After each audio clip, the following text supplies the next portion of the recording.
quiero saludar a esta hora a Juan Carlos Sainz, analista político internacional. Juan Carlos, bienvenido, buena tarde, gracias por acompañarnos. Buenas tardes, Dani, un placer estar con ustedes.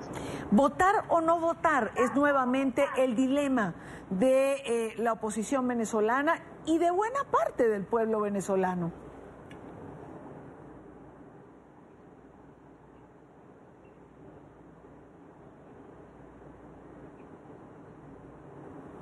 No me escuchó, Juan Carlos, ¿me oye bien? Ahora sí te oigo bien, te perdí al principio, Idania, disculpa. No, te decía votar o no votar, participar o no participar es nuevamente el dilema de la oposición venezolana. La pregunta también es frente a qué garantías, qué modificaron, qué se cambió para que se acuda a un proceso electoral viendo lo que pasó. En los últimos procesos. No hay garantías, es decir, las modificaciones que ha hecho el Consejo Nacional Electoral prácticamente llevan al matadero, pidiendo disculpas por la expresión coloquial, a la oposición o a quien participe. Sí, mira, yo creo que en la propia presentación que hizo el vicepresidente de la Asamblea Constituyente, Diosdado Cabello, está la clave de lo que significa este anuncio de las elecciones. Frente a una sanción personal, individual que la Unión Europea le coloca a ciertos y determinados personeros del gobierno, del régimen, el señor Diosdado Cabello anuncia elecciones.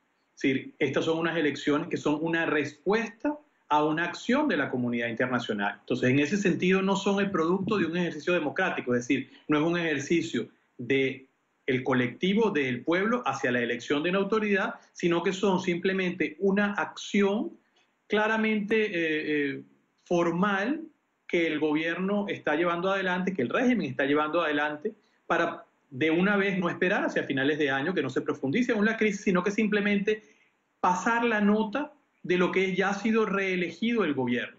Entonces es simplemente un formalismo que es claramente, insisto, una reacción a lo que viene siendo la presión que internacionalmente se le viene dando al régimen de Maduro y del gobierno bolivariano. La reacción del gobierno de México, del canciller Videgaray, anunciando que se retira del acompañamiento que venía ejerciendo en los diálogos de República Dominicana, y ha explicado que precisamente este era uno de los puntos más importantes. Si no se toma en cuenta, fue lo que dio a entender en las declaraciones a nuestro corresponsal, si no se toma en cuenta lo que se estaba discutiendo, ¿qué sentido tiene seguir dialogando? Correcto, es una palabra que se ha utilizado mucho en estos años en Venezuela, es patear la mesa y apagar la lámpara. Eso era uno de los elementos claves de las negociaciones que se estaban llevando, o de las conversaciones que se estaban llevando adelante en República Dominicana, con todo el acompañamiento internacional, era que para las elecciones de final de año se dieran todas las garantías nacionales e internacionales, es decir, el nombramiento de una nueva autoridad electoral, de un nuevo CNE en primer lugar, y segundo, que se le permitiera a la observación internacional técnica, es decir, que la Organización de Estados Americanos o la Unión Europea pudieran tener una misión de observación. Es importante recordar, Idania, y para todos los televidentes, que desde la segunda reelección de Hugo Chávez, hace más de 10 años, 15 años, no hay una observación electoral independiente en Venezuela. En la última elección donde se permitió, estamos hablando en el 2008-2010, la OEA dejó claro muchos de los problemas que tenía el sistema hace más de 10 años. Entonces, desde esa época se suspendió toda observación electoral y se pasó a la figura que se llamó el acompañamiento, y ya no de la OEA, sino de UNASUR. Entonces, estas elecciones tenían que ser con observación internacional técnica y con un nuevo CNE. Al no darse ni una de la otra y simplemente llamar a una elección a destiempo, no convocada por el órgano que lo tiene que convocar, violando todos los elementos, es lo que se leyó el canciller de Chile en el comunicado del Grupo de Lima también esta tarde, que ustedes lo informaron ya hace un rato. Esas elecciones no son legítimas ni pueden ser reconocidas por la comunidad internacional. Ahora, recuerdo también que, por ejemplo, la Organización de Estados Americanos ha pedido por lo menos 10 meses para preparar las condiciones y la Unión Europea por lo menos 6. Ninguna de estas dos condiciones se están cumpliendo. Ahora, ha referido algo, Juan Carlos, que es importante. Estas elecciones no deberían ser reconocidas por la comunidad internacional. ¿Qué pasa si puertas adentro hay candidatos que deciden participar? Es que el tema no es si participan o no participan. El grado de deterioro del régimen ¿participar venezolano... no es legitimar el proceso mismo?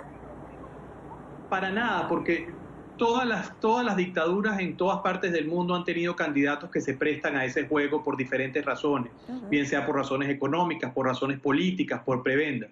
El deterioro que tiene el régimen de Maduro es tan grande que pueden tener todos los candidatos que se quieran y van a ser como se reían, por ejemplo, en el régimen de Saddam Hussein, que había Saddam Hussein y otro candidato. Y entonces Saddam Hussein tenía 99.9% de los votos y el otro candidato obtenía un 0,1%. Es decir, yo creo que hemos llegado a un nivel de deterioro tan grande que es irrelevante que haya un reconocimiento por parte de uno o dos candidatos. Sin una observación electoral independiente e internacional, sin un nombramiento de una autoridad electoral independiente, estas elecciones no van a ser reconocidas por ningún gobierno o por la comunidad latinoamericana y por la comunidad internacional en general. Ahora, Juan Carlos, no quiero dejar de lado un tema que quería conversar contigo y que tiene que ver con las sanciones. Hay sanciones para funcionarios del gobierno por parte del gobierno de los Estados Unidos. Las hay ahora por parte de la Unión Europea. Mucha gente se pregunta por qué la región se queda por fuera. Es decir, ¿por qué nuestra región no asume también sancionar a funcionarios de la Revolución Bolivariana? Fíjate, en la tradición latinoamericana, la actuación contra gobiernos no democráticos ha sido siempre muy cautelosa.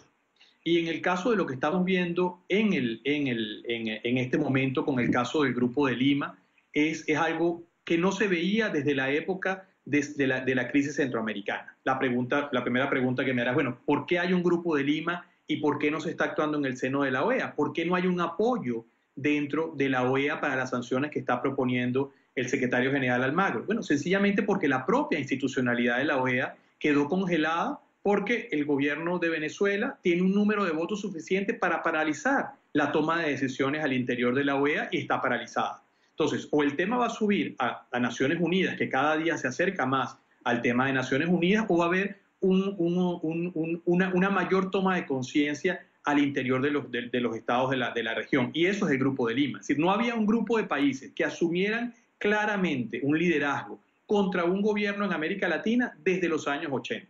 Y eso es algo que yo creo que tenemos que rescatar. No van a haber sanciones bilaterales de ningún país porque nunca se han dado en el continente. Eso es algo que no se ha dado nunca. Okay. Y al estar trancado la OEA, no podemos pasar de lo que tenemos en este momento en el contexto regional. Hay que rescatar entonces el quehacer del Grupo de Lima, como señalas. Juan Carlos, gracias por acompañarnos estos minutos. Como siempre, en NTN 24, un gusto tenerte. Un gran placer saludarte.